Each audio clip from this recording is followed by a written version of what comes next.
What's up, guys? Arash Rahbar, IFBB Classic Physique Pro here. I'm going to show you guys a little about what I eat. A lot of people have been asking me now that I'm transitioning from the off season into Olympia prep, what I'm eating, how I structure my meals. So I'm going to cover that for you guys in a bit. But one of the main reasons I make the video today is I want to start doing more question and answers and really communicating with you guys. I try to answer as much of the comments I can below that you guys post, but sometimes I get busy and it gets overwhelming. So if you guys below this video post up what you want to know, question and answers, questions for me on certain topics, or just questions about my life or what I do daily or whatever it may be, I'm going to pick 5 of the questions that I think are most popular or most most people want to hear, and I'll answer them for you in a following video coming up. As far as what I've been eating, I don't have the container packages, but I've been eating Nutrichef meals. I never use food prep companies before. I grew up in the restaurant business, and I've been cooking for myself since I was like 14, 15 years old when I got into bodybuilding.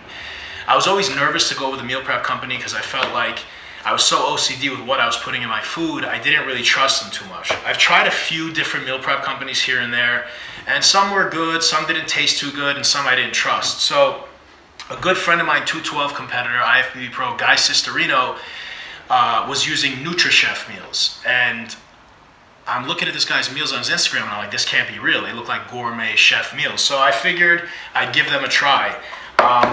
These are bulked meals. This week I got them in bulk. Normally they come like pre-made meals. I'll tell them I want 50 grams of carbs from white rice, or 6-7 ounces of protein, whatever it may be. They configure the meal for you, meal per meal. You can do 5-6 meals a day with them, or you can do 2 meals and make your own meals.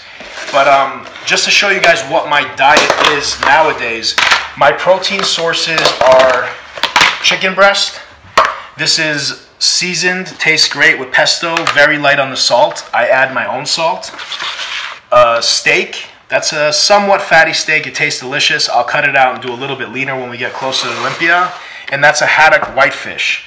I do broccoli and asparagus and also some green beans and collard greens that aren't here, almost in every meal. And then my carb sources, which I actually ran out of, I got to get some more, they're shipping it in today for me, is white rice and sweet potatoes.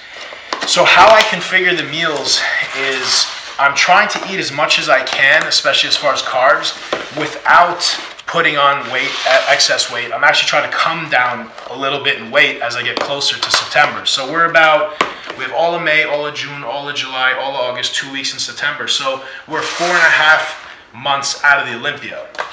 So one other meal I forgot to tell you guys is the cream of rice. You guys know my infamous cream of rice.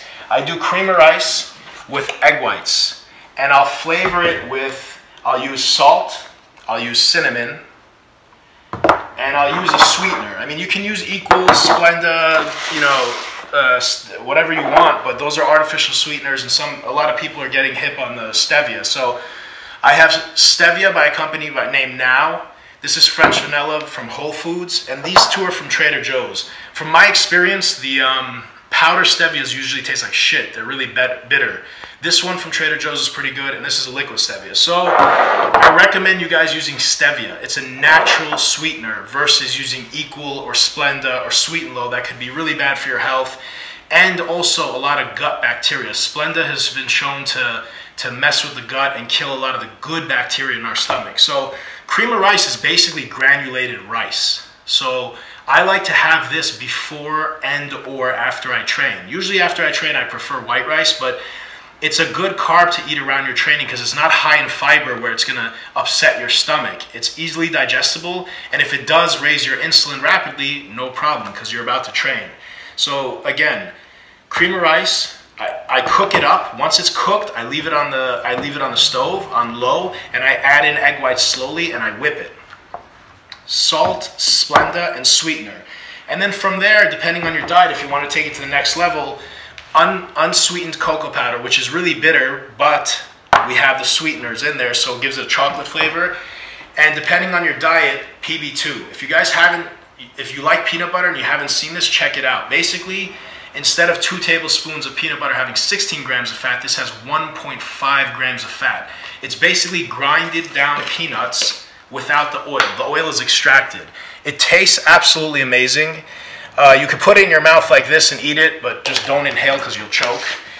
Or you can add it to protein shakes, you can add it to the cream of rice meal. It's delicious. It's definitely something good to have in hand for you nut eaters, almond butter, peanut butter, because those are just really, really dense in calories. And you can't get away with eating a couple tablespoons of peanut butter here and there if you're trying to lose weight, because they're dense in calories. Remember, carbohydrates and protein have 4 calories per gram. Fats like almonds, all nuts, all nut butters, avocados, the fattened steak is 9 calories per gram. So really, really big difference. Basically, this is my diet. If I have any cravings and I feel like eating something, yesterday I had some peanut butter jelly sandwich before I trained. I'll allow myself burger and fries, not fast food, but somewhere like Cheesecake Factory. I still am flexible if I want to eat out here and there, but I use the mirror as a gauge, and I do want my weight to start coming down slowly so I don't have to force it down. The faster you lose weight, the more likely you are to lose muscle.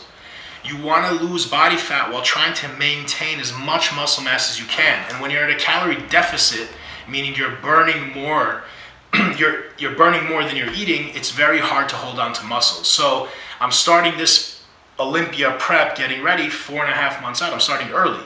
Traditionally, we diet for about 3 months hard, but I want to get into a certain shape before I start to the really, really hard dieting 3 months out. So this is the diet. I do minimum cardio. I do about 10 minutes of HIIT, which you guys know I'm a big fan of HIIT. If you don't know what it is or you haven't seen my video, scroll through my channel or just put Arash Rahbar cardio, and I break it down for you. After the Olympia, I shot a video at Beth Francis Powerhouse Gym on the spin bike, explaining how to do HIIT and explaining to why HIIT is superior to any other cardio. There's nothing to be argued here. This is scientific. HIIT burns the most amount of fat. So check that out. Follow me on Instagram, on Facebook, and follow my page. I'll be posting every single week consistently. I'm posting workouts, as you guys can see. And I want to do more Q&As. I want to answer the questions you guys have. And I hope that it's helpful. So below, don't forget, guys, ask me the questions that you want. Try to keep them specific to training and dieting, something that I can answer for you. And I'll pick 5 of them every time I make one of these videos, and I'll answer them for you guys. So till next time, I'll see you guys soon.